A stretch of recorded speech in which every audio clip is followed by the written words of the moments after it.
Joe purchased the ranch from his father after the war. He was in the Army, and this was his life out here. He never married, never had any kids, but this ranch and his cattle were really, that and his friends were his family.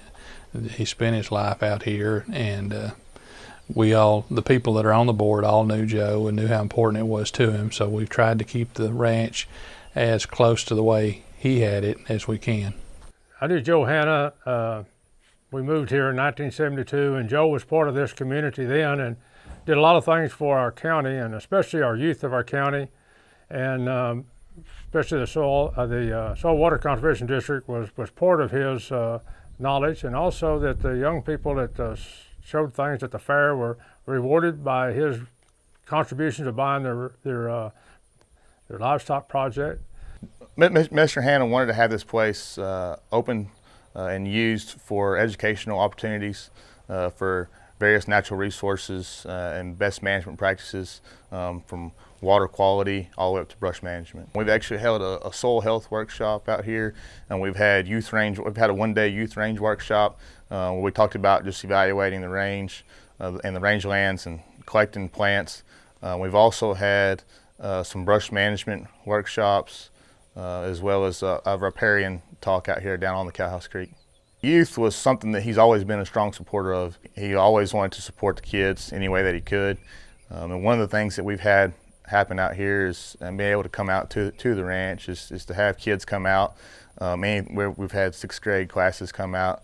We've had that. I actually hosted a 4-H youth range day out here. Boy Scouts come out and camp down on the creek. So there's a variety of ways that it's used, and it's always open. Anytime the youth or kids want to be involved or want to do something, the board members do their best to accommodate and provide this place for them. One thing that the board does do is they do try to support the youth within the community.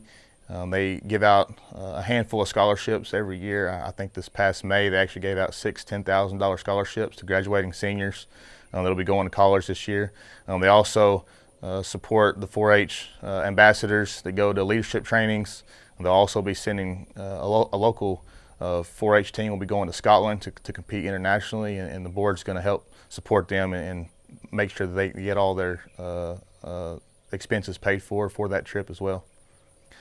I've had the opportunity to work with Mr. Hanna as well as the board after his passing, and I do think that that Mr. Hanna himself, as well as the board, and has continued on his legacy, is very deserving of this award. Looking at the records, he did serve on our board back in the 60s, so he's very knowledgeable on soil and water conservation and doing those practices that the board instills in all of us to try to do better with our land, and he did that. He was very much of a conservationist of his land. I really think if you go back and talk to Mr. Hanna, he'd have two primary objectives on this property, and one of them was brush management, and the second one was retaining as much water as possible on this property. And as you look throughout the ranch, there's just a ton of stock tanks that were built. Not all of them always held, but he was going to do his best to catch whatever water he could. There's all kinds of different diversion terraces that he's used to try and slow water down.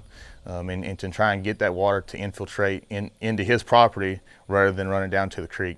Our board, it's wonderful that the Joe Hanna Foundation was awarded the Friend of the Soil and Water Conservation District in the state of Texas, and we're very tickled for this foundation to receive this great honor. I think he'd be tickled today if he was here today that he was honored in this way, that his board that he's left behind have done an excellent job in keeping his memory going on.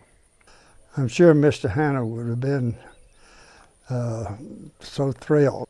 He might have cried, I don't know.